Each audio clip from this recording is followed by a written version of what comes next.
Bismillahirrahmanirrahim. Assalamualaikum warahmatullahi wabarakatuh. Alhamdulillahirrabbilalamin. Kita panjatkan puji syukur kehadirat Allah Subhanahu wa Ta'ala, Tuhan yang Maha Esa, Tuhan Sang Maha Pencipta alam semesta.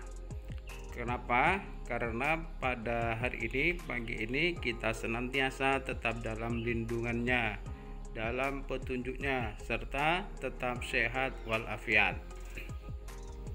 Nah, anak-anakku sekalian yang belajar di rumah, hari ini kita akan melanjutkan kegiatan pembelajaran tentang unsur-unsur iklan dan membedakan zat tunggal dan zat campuran. Nah, kita kemarin telah belajar dan mendiskusikan tentang apa itu pengertian iklan dan apakah itu zat tunggal dan zat campuran. Nah, hari ini kita akan lebih jauh lagi mendalami tentang unsur-unsur iklan dan membedakan zat tunggal dan zat campuran. Maka pada kegiatan pembelajaran hari ini, tujuan yang ingin kita capai ada dua. Yang pertama, kalian nanti bisa memahami tentang unsur-unsur iklan. Kemudian yang kedua, kalian juga bisa mampu membedakan atau membandingkan zat tunggal dan zat campuran.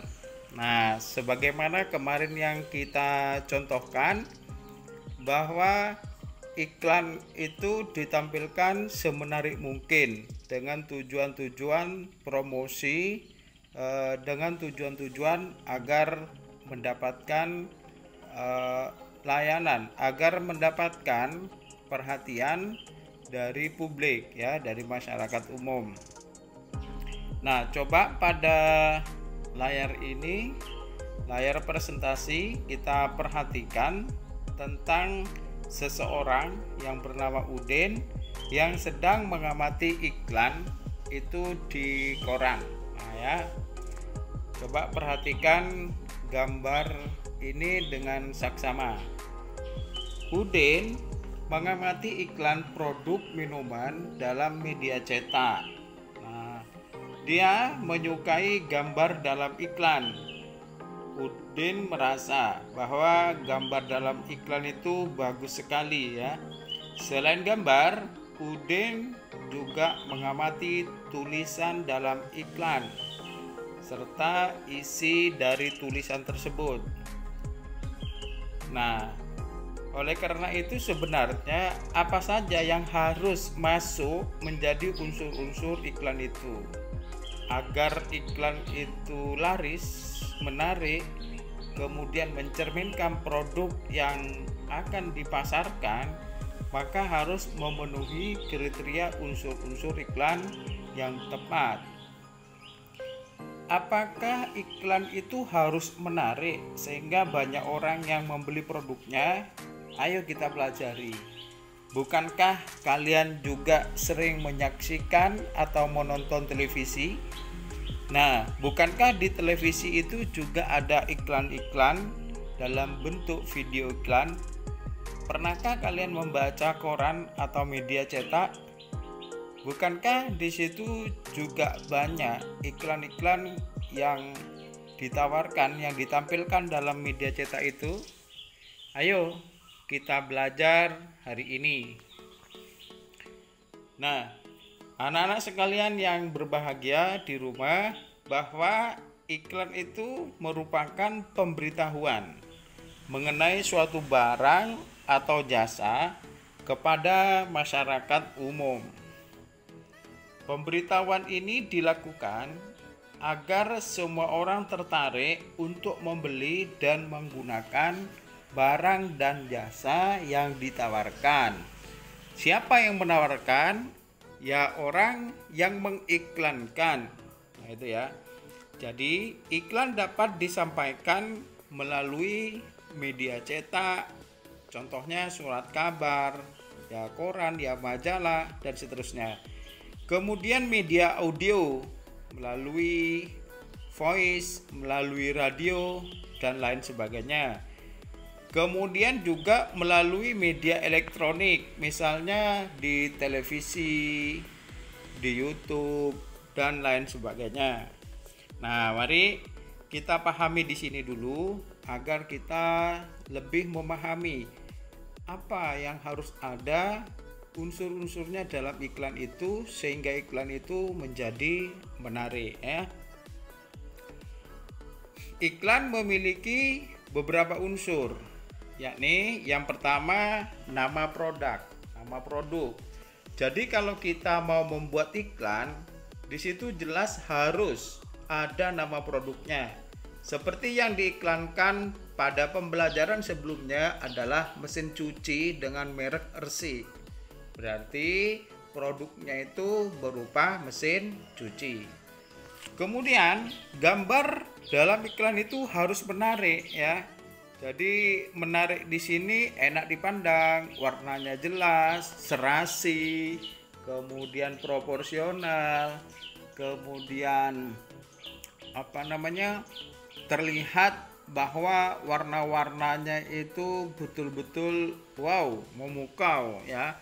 Warna-warnanya indah sehingga kalau dipandang menarik bagi calon pembeli atau bagi kita yang mengamati. Kemudian yang ketiga, kalimat iklan itu jelas, pendek, padat, bermakna dan mengandung unsur-unsur ajakan ya. Nah, itu. Jadi kalimatnya bukan seperti kalimat yang panjang, tetapi kalimatnya singkat, padat, jelas dan mengandung unsur mengajak supaya orang itu membeli. Kemudian yang keempat, unsur yang lain adalah keunggulan produk. Jadi di iklan itu ditampilkan apa kelebihan dari produk yang ditawarkan. Misalnya kemarin mesin cuci, kelebihannya ini adalah irit di daya listrik atau setrum irit. Kemudian bunyinya halus, tidak berisik, mencuci dengan cepat misalnya. Itu termasuk produk atau termasuk keunggulan, kelebihan dari produk mesin cuci yang kemarin kita bahas. Nah, kemudian yang berikutnya harga produk. Jangan lupa bahwa kalau ada diskon, ada promo itu lebih bagus. Misalnya mesin cuci harga normal 2 juta. Karena mendekati lebaran, maka di diskon atau promo sehingga dijual dengan harga 1.500.000 atau bahkan 1 juta ya misalnya. Nah, itu harga produk juga sebaiknya dicantumkan. Lebih baik lagi apabila ada diskon dan promo itu ditampilkan atau dengan harga tertentu mendapatkan hadiah bahan atau barang lain misalnya. Itu menarik. Kemudian anak-anak sekalian, yang berikutnya jangan lupa identitas pemilik berupa nomor telepon. Jadi agar pemirsa atau masyarakat umum tidak bingung, dia itu harus beli kemana tentang produk yang ditawarkan, maka cantumkanlah nomor telepon ya, nomor telepon pemilik atau pengiklan atau perusahaan yang mengiklankan. Jangan lupa yang terakhir adalah alamat pengiklan. Jadi agar kita tahu, misalnya kita berada di Sumeneb, ternyata yang mengiklankan itu adalah di Surabaya atau Jakarta misalnya, maka kita pastikan tahu tempat alamat orang yang mengiklankan. Berarti kalau luar kota, dia itu butuh jasa pengiriman. Misalnya dalam kota mungkin ada layanan plus atau lebih, yakni diantar misalnya. Maka itu unsur-unsur jika kita membuat iklan harus dipenuhi. Nah, mari kita amati iklan yang di atas ya, iklan yang di atas. Kita merujuk saja kepada iklan di pembelajaran sebelumnya, yakni iklan mesin cuci Ersi ya. Kalau kita set ulang, mari kita lihat yang pembelajaran kemarin tentang iklan. Atau ini saja ya. Ini iklan yang bagus. Jadi coba perhatikan iklan ini tentang susu ya. Gambarnya seperti tampak pada layar. Kemudian susu, gambarnya olahraga basket, kalimatnya padat gizi, kaya energi, kalsium tinggi. Nah, coba perhatikan pada iklan ini. Apa kelebihannya, apa kekurangannya? Jadi Pak Ali ulang bahwa perhatikan iklan di sini ya. Perhatikan iklan di sini. Mari kemudian kita identifikasi ya, seperti ini. Apakah iklan yang ditampilkan barusan itu memenuhi unsur-unsur iklan? Apakah di situ ada alamatnya, apakah ada nomor teleponnya, apakah ada kalimatnya, apakah gambarnya menarik? Kalian perhatikan lagi ya di gambar iklan barusan, sehingga di sini kalian dapat mengungkapkan pendapat. Misalnya, ternyata pada iklan tersebut kurang memenuhi unsur-unsur iklan, yaitu nomor telepon tidak ada misalnya, atau cukup memenuhi unsur-unsur iklan. Kenapa? Karena sudah ada kalimat, ada gambar dan seterusnya. Jadi silakan amati ulang pada buku kalian atau pada gambar layar yang sudah ditayangkan barusan. Nah gitu ya. Nah, anak-anak sekalian, dalam iklan yang pertama kemarin juga disajikan bagaimana kita dapat, atau kemarin seorang ibu dapat menyajikan kopi yang enak ya. Tentu untuk membuat kopi yang enak ada gula, kopinya kopi yang berkualitas, airnya panas misalnya. Nah, ternyata setelah dihidangkan, air putih itu berubah menjadi hitam. Kenapa? Karena air panas sudah dicampur dengan bubuk kopi ya, bubuk kopi. Oleh karena itu, air yang semestinya bening karena sudah dicampur dengan bubuk kopi atau kopi tubruk, maka air berubah menjadi hitam. Sehingga ketika dibiarkan, maka akan ada endapan bubuk-bubuk kopi. Oleh karena itulah bahwa susunan zat penyusun pada air kopi adalah air itu sendiri, kemudian ada gula pasir, kemudian ada bubuk kopi. Oleh karena itu, maka air kopi atau minuman kopi itu merupakan zat campur, jadi zat campuran ya, zat campuran, yakni campuran dari air, gula pasir, dan bubuk kopi. Nah, kalian telah mempelajari barusan tentang unsur-unsur iklan, dan iklannya termasuk iklan susu ya. Iklan susu yang dibuat dengan sedemikian rupa juga bagus gambarnya. Nah, sekarang coba kita berlatih ya, berlatih bagaimana kita bisa membedakan zat tunggal dan zat campuran dengan bahan-bahan yang ada. Jadi kalian di rumah bisa mengikuti langkah-langkah kerja sebagaimana berikut ya. Anak-anak bisa praktek di rumah atau melihat tayangan YouTube di YouTube Guru Kelas Belajar ID atau YouTube-nya Pak Ali di kelas 5A di tahun sebelumnya ya.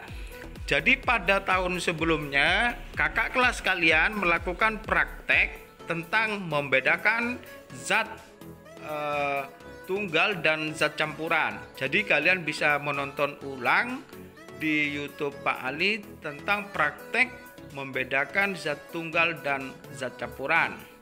Namun disarankan Bapak Ibu di rumah membantu putra-putrinya melakukan praktek ya. Praktek dengan langkah kerja sebagai berikut. Jadi kalian di rumah silahkan siapkan beberapa bahan. Misalnya kapur tulis, air garam, gula pasir, minuman kopi tubruk, dan kawat tembaga. Ya toh? Kemudian dari 5 bahan itu coba perhatikan saksama ya. Zat penyusunnya apa saja ya. Kemudian setelah diperhatikan, tulislah dalam bentuk tabel sebagai berikut. Misalnya, nama benda. Ya, bendanya itu air, termasuk benda cair. Ternyata zat penyusunnya apa? Oh, zat penyusunnya itu air ya, air. Maka karena hanya terdiri dari air, dia itu termasuk zat tunggal. Kemudian kapur tulis, air garam, gula pasir, minuman kopi tubruk, kawat tembaga, dan seterusnya. Tadi sudah dicontohkan bahwa misalnya minuman kopi tumbuk. Ternyata minuman kopi tumbuk itu disusun dari zat cair, yaitu air itu sendiri, kemudian bubuk kopi, kemudian gula pasir.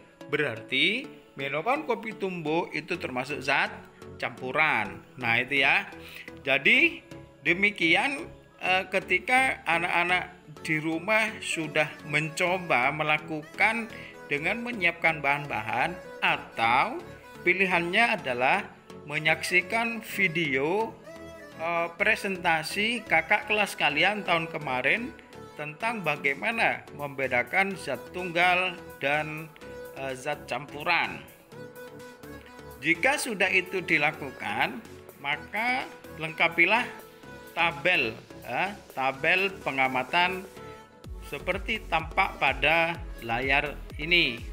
Nah, selanjutnya setelah melengkapi tabel, maka diminta kalian membuat kesimpulan. Oh, ternyata zat tunggal itu adalah zat yang hanya terdiri dari satu jenis saja misalnya.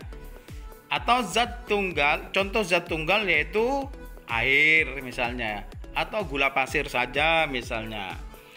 Kemudian zat campuran itu jika kalian menemukan tentang pengertiannya, misalnya zat campuran adalah zat yang terdiri dari campuran dari beberapa zat tunggal misalnya, seperti itu. Silahkan kalian berpendapat, kemudian disimpulkan dengan mengikuti 4 poin pertanyaan ini.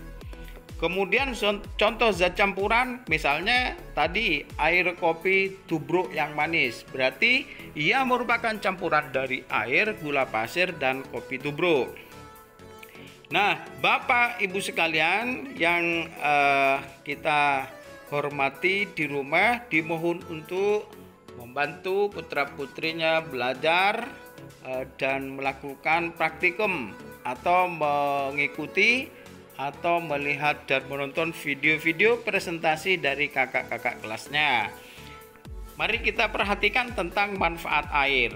Air merupakan contoh zat tunggal, jelas, karena air terdiri dari air saja. Walaupun secara kimiawi air merupakan unsur dari hidrogen dan oksigen. Kita bisa minum air putih. Air putih tidak bernoda sedikit pun, serta tidak ada warnanya, yaitu bening. Begitu jernihnya sehingga kamu bisa berkaca dan melihat wajahmu sendiri di air.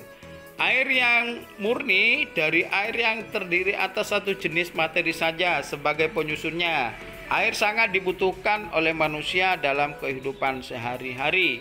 Air tidak hanya untuk diminum, namun berbagai jenis aktivitas manusia banyak yang memerlukan air. Air untuk membersihkan badan dari kotoran, air untuk mencuci baju dan yang kotor, air untuk memasak, air untuk menyiram tanah supaya subur tanamannya, dan masih banyak lagi kegunaannya.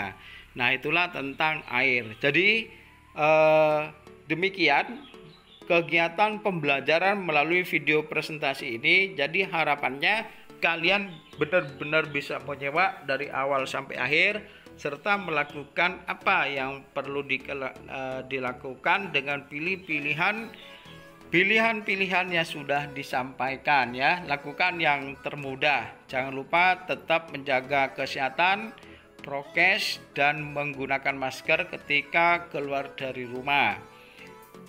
Pak Ali kira demikian dahulu kegiatan pembelajaran untuk teman-teman, anak-anakku, Bapak Ibu di rumah yang mendampingi putra-putrinya belajar.